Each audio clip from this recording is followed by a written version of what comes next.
हाँ जी sir. Good morning students. बेटा आज हम स्टार्ट कर रहे हैं लेसन 11 रहीम के दोहे। रहीम के दोहे, इनके कवि हैं रहीम दास जी। रहीम दास कवि का नाम है, पूरा नाम इनका रहीम दास है। यहाँ पर शॉर्ट नाम है रहीम। तो रहीम दास जी के दोहे हैं ये। रहीम दास जी ने इन दोहों में जीवन की वास्तविकताओं से हमें परिचित करवाया है कि विपत्ति के समय साथ देने वाला मित्र कैसा होता है और साथ न देने वाला कैसा होता है, या गरीबी में व्यक्ति कैसा होता है, अमीरी में व्यक्ति कैसा होता है, सुख दुखों को व्यक्ति कैसे सहन करता है, ये सभी इन दोहों में आपको मिलेगा। तो देखिए, फर्स्ट दोहा है हमारा, कही रहीम संपत्ति सगे, बनत बहुत बहुरीत, विपत्ति कसोटी जय कसे, तेई साचे मीत। कही रहीम, रहीम दास जी कहते हैं, कही रहीम, रहीम दास जी कहते हैं, संपत्ति सगे, जब तक व्यक्ति के पास संपत्ति होती है, धन दौलत होता है, पैसा होता है, तो बनत बहुत बहुरीत, तो बहु अनेक प्रकार के रीत ढंग, बहुत कोई भी लोग जो हैं उसके साथ मित्रता बनाने के लिए, रिश्ते बनाने के लिए अनेक रीतियां खोजते हैं, ढंग खोजते हैं। जब व्यक्ति के पास जब व्यक्ति के पास धन दौलत पैसा होता है, तो उससे मित्रता करने के लिए लोग अनेक प्रकार के ढंग ढूंढते हैं। रिश्ते बनाने के लिए, मित्रता बनाने के लिए अनेक प्रकार के ढंग खोजते हैं कि उससे मित्रता बने और हम कुछ फायदा उठाएं। विपत्ति कसोटी जय कसे, तेई सांचे मीत। कवि कह रहे हैं कि विपत्ति, मुसीबत के समय, विपत्ति कसोटी, कसोटी माने परख होती है, विपत्ति के समय ही व्यक्ति की परख होती है। तेई साचे मीत, तो वही सच्चे मित्र होते हैं। जो सच्चा मित्र होता है उसका, जो कौन सा मित्र होता है सच्चा, वही सच्चा मित्र होता है जो विपत्ति के समय या मुसीबत के समय काम आए। पैसों के पास होने पर, धन दौलत के पास होने पर तो अनेक मित्र बन जाते हैं, बहुत सारे मित्र बनने की कोशिश करते हैं, ढंग ढूंढते हैं, लेकिन सच्चा मित्र कौन होता है, जो गरीबी में, मुसीबत में, कठिनाई में काम आता है, साथ देता है। सच्चा मित्र वही होता है, सांचे सच्चा मित्र, सच्चा मित्र वही होता है। तो हमें कैसा बनना चाहिए मित्र, सच्चा मित्र। ये नहीं किसी के पास पैसा है, धन दौलत है, तभी हम उससे मित्रता करें, जब पैसा खत्म हो जाए तो उससे मुंह मोड़ लें या पीछे हट जाए, ऐसा नहीं करना चाहिए। बल्कि हमें कब साथ देना चाहिए मित्र का, जब वह मुसीबत में हो तो हमें साथ देना चाहिए, तभी हम सच्चे मित्र कहलाएंगे। इसमें सरल सहज भाषा का प्रयोग किया गया है और सच्चे मित्र के गुण के बारे में बताया गया है। नेक्स्ट दोहा है, जाल परे जल जात वही, तजी मीनन को मोह, रहीमन मछरी नीर को, तऊ न छांडीती छो। जाल परे, जाल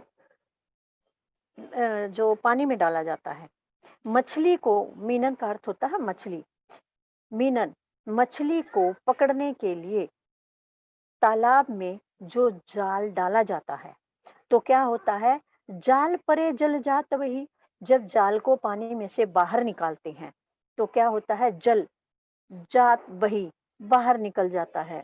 जात माने जाता है, बही बाहर।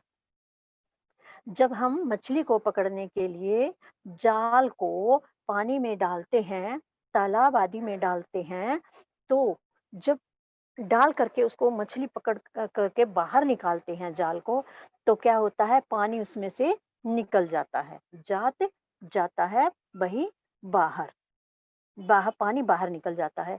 तजी मीनन को मोह, और जो पानी है वो क्या करता है, मछली तो जाल में रह गई और पानी जाल से बाहर निकल गया।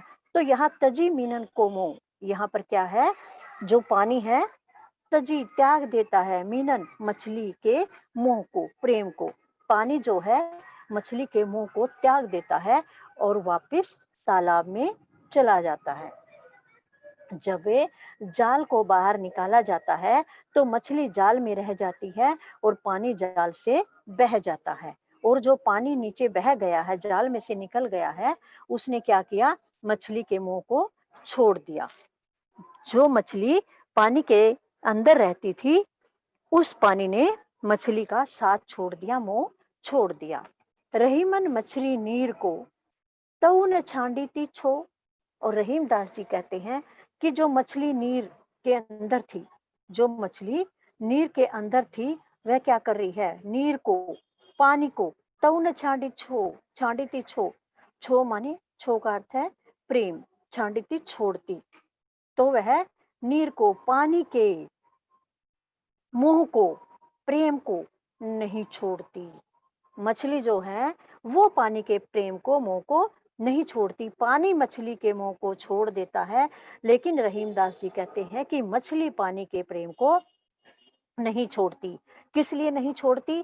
क्योंकि जब वह पानी से अलग हो जाती है तो वह पानी के बिना अपने प्राण त्याग देती है। समझ आया? जब जाल को पानी के अंदर से बाहर निकालते हैं तो जो मछली है वो जाल के अंदर रह जाती है और पानी है जाल से बाहर निकल जाता है, तालाब में चला जाता है, और पानी जो है मछली के मुंह को छोड़ देता है। दोनों इकट्ठे रहते हैं तालाब में, लेकिन पानी है वो मछली के मुंह को छोड़ देता है। और रहीम जी कहते हैं कि मछली पानी के मोह को नहीं छोड़ सकती, पानी के प्रेम को नहीं छोड़ सकती।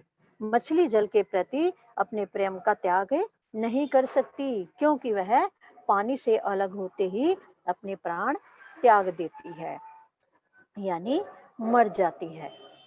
यहाँ भी सरल सहज भाषा का ही प्रयोग किया गया है। थर्ड देखिए, तरवर फल नहीं खात है, सरवर पियत न पान, कही रहीम पर काज हित, संपत्ति सच ही सुजान। रहीम दास जी क्या कह रहे हैं इस दोहे में? तरुवर होता है, तरु, वृक्ष। तरुवर क्या होता है? वृक्ष। फल नहीं खात है, वृक्ष अपना फल नहीं खाता। आपने देखा होगा पेड़ पर फल लगे होते हैं, कभी पेड़ अपने फल को खाता है? नहीं खाता है ना, दूसरे ही उसके फल को खाते हैं। ऐसे ही सरवत सरवर पियत न पान, सरवर सरोवर है जो, वह भी अपना पानी नहीं पीता, उसका पानी भी दूसरे लोग ही पीते हैं। हम पीते हैं, पशु पक्षी पीते हैं, खेतों में पानी दिया जाता है, कभी भी सरोवर अपना पानी नहीं पीता। ऐसे ही कोई भी पेड़ अपने फल नहीं खाता है। कही रहीम पर काज हित, संपत्ति सच ही सुजान। तो ये दोनों क्या करते हैं? दूसरों की भलाई करते हैं, परोपकार के लिए जीते हैं, पर उपकार, पर दूसरों के उपकार भला करते हैं, दूसरों का ही दोनों भला करते हैं, पेड़ भी और सरोवर भी। इसी प्रकार से रहीम दास जी कहते हैं क्या, कि जो सुजान सज्जन व्यक्ति होते हैं, जो सज्जन व्यक्ति होते हैं, वे क्या करते हैं? दूसरों की भलाई के लिए, पर हित, परकाज हित, दूसरों की परकाज, दूसरों के कार्य के हित, भलाई के लिए सच ही संपत्ति, सच ही संपत्ति, धन दौलत सच ही जोड़ते हैं। जो सुजान सज्जन व्यक्ति होते हैं वो दूसरों की भलाई के लिए ही धन इकट्ठा करते हैं या जोड़ते हैं। जिस प्रकार से फल दूसरों की भलाई करते हैं, स्वयं फल न खा करके दूसरों को फल देते हैं, ऐसे ही जो तालाब है वह स्वयं पानी न पीकर दूसरों को पानी देता है। इसी प्रकार रहीम दास जी कहते हैं कि जो सज्जन व्यक्ति होते हैं वे स्वयं, वे क्या करते हैं? दूसरों की भलाई के लिए धन इकट्ठा करते हैं, औरों का भला करते हैं, दान आदि करते हैं। इसमें भी सरल और सहज भाषा का प्रयोग किया गया है। इसके बाद नेक्स्ट देखिए, थोथे बादर कुआर के, जो रहीम गहरात, धनी पुरुष निर्धन भये, करे पाछली बात। रहीम दास जी कहते हैं इसमें कि थोथे बादल कुआर अश्विन महीने के सितंबर अक्टूबर में एक अश्विन महीना आता है, एक कार्तिक से पहले आया था, अब कार्तिक का महीना चला हुआ है, इससे पिछला महीना था अश्विन का महीना जो होता है, इसमें क्या होता है, जो बादल आते हैं वे थोथे होते हैं। वे क्या क्या करते हैं, जो रहीमदास जी कहते हैं, वे केवल गहरात मतलब उमड़ कर आते हैं, केवल गरजते हैं। जो जो कुआर के बादल होते हैं वे खोखले होते हैं, थोथे होते हैं, वे बरसते नहीं हैं, केवल क्या करते हैं, गरजते हैं। धनी पुरुष निर्धन भाई, जो धनी व्यक्ति होते हैं, धनी व्यक्ति जब निर्धन हो जाते हैं, गरीब हो जाते हैं, तो गरीब होने के बाद भी वे क्या करते हैं, करें पिछली बातें करते हैं, यानी अमीरी वाली बातें करते हैं। जब मैम, पहले अमीर हेलो जैसे, मैम, गुड मॉर्निंग। बेटा बीच में मत बोलिए, बाद में बात करना। जो गरीब व्यक्ति होते हैं, जो अमीर व्यक्ति होते हैं, वे गरीब हो जाने के बाद क्या करते हैं, अमीरों जैसी बातें करते हैं। तो उनकी अमीरों जैसी बातें करनी कैसी होती हैं, थोथे बादल के समान, जो अश्विन के महीने में उमड़ घुमड़ कर आते हैं, वर्षा नहीं करते। वर्षा कौन से बादल करते हैं, जो सावन के महीने में आते हैं। सावन के महीने में जो बादल आते हैं वे वर्षा करते हैं, और अश्विन के महीने में जो बादल आते हैं, कुआर के महीने में, बादल का अर्थ होता है बादल, वे थोथे होते हैं, खोखले होते हैं, केवल गरजते हैं, बरसते नहीं है। इसी प्रकार जो धनी व्यक्ति हैं, वो निर्धन हो जाने के बाद भी अमीरों जैसी बातें करते हैं, परंतु उसका कोई फायदा नहीं है। तो निर्धन हो जाने पर उन्हें अमीरों जैसी बातें नहीं करनी चाहिए। इसमें भी सरल और सहज भाषा का प्रयोग है। इसमें अमीरी वाली बातें करने के लिए करना व्यर्थ बताया गया है। नेक्स्ट एक रहता है, वो भी कर लेते हैं जल्दी से। धरती की सी रीत है, शीत घाम और मोह में है, जैसी परे सो सही रहे, त्यों रहीम यह दे। रहीमदास जी कहते हैं कि धरती की सी रीत है। रहीमदास जी कहते हैं कि धरती की सी रीत है, धरती का रीत होता है नियम, धरती भूमि का यह नियम है, यह रीत है भूमि की। क्या कैसी रीत है, कि वह सभी ऋतुओं को, शीत सर्दी घाम गर्मी और में वर्षा, वह क्या करती है, जो धरती होती है उसका क्या नियम है, कि सर्दी गर्मी और वर्षा को समान रूप से सहन करती है, बराबर रूप से सहन करती है। धरती का क्या नियम है, कि वह समान रूप से सहन करती है सभी ऋतुओं को, सर्दी गर्मी और वर्षा को। जैसी परे सो सही रहे, त्यों रहीम यह दे।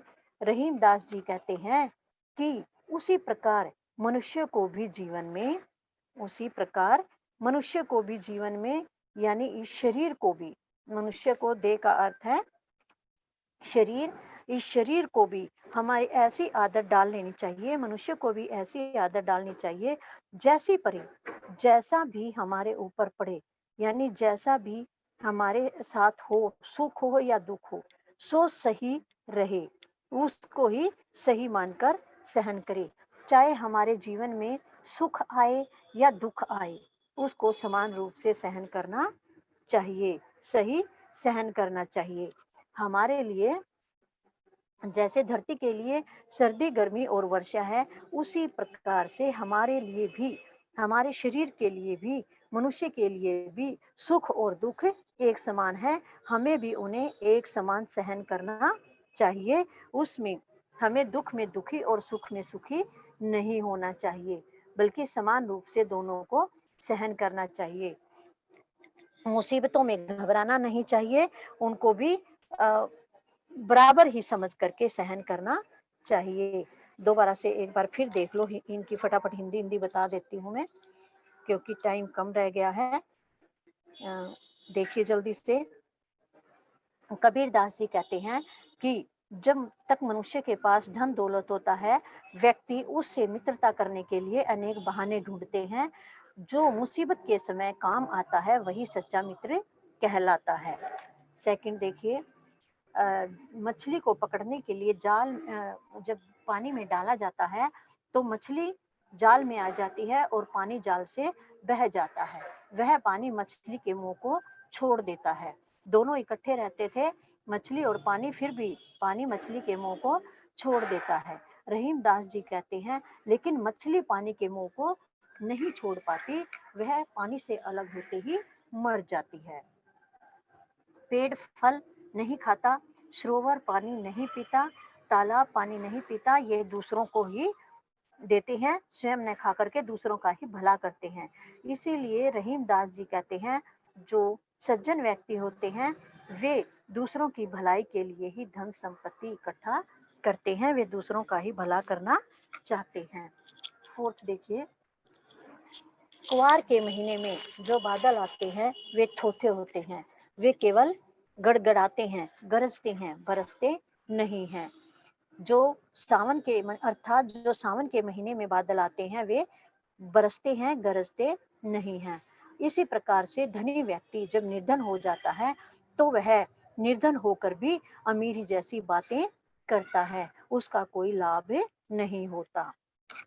फिर देखिए, धरती किसी रीत है, धरती की रीत है, धरती का यह नियम है कि वह सर्दी, गर्मी और वर्षा को समान रूप से सहन करती है। इसी प्रकार रहीम दास जी कहते हैं कि मनुष्य को भी अपने जीवन में आए हुए सुख और दुख को समान रूप से सहन करना चाहिए। सुख में सुखी और दुख में दुखी नहीं होना चाहिए। मनुष्य के अंदर सहनशीलता होनी बहुत ही जरूरी है। अब ये लेसन हो गया आपका कंप्लीट। इसके आपको इंटरनल क्वेश्चन बनाने हैं, अगली मीटिंग में इसके बैक एक्सरसाइज वाले क्वेश्चन करेंगे, वे आपको बनाने की कोशिश करनी है। तो अब एक बच्चा बीच में बोल रहा था, पहले भी मैंने बेटा बोला है कि किसी भी बच्चे को ऐसे बीच में इंटरफेयर नहीं करना है, ऐसे वो हो जाता है, लिंक जो हमारा लिंक टूट जाता है। जैसे हम बताना चाहते हैं, पढ़ाना चाहते हैं, वह हम नहीं पढ़ा पाते, हमारे दिमाग से निकल जाता है, वो खत्म हो जाता है, एक तरह से लिंक टूट जाता है। तो किस बच्चे को क्या प्रॉब्लम थी, अब बताइए मुझे। कौन सा बच्चा बीच में बोल रहा था जो प्रॉब्लम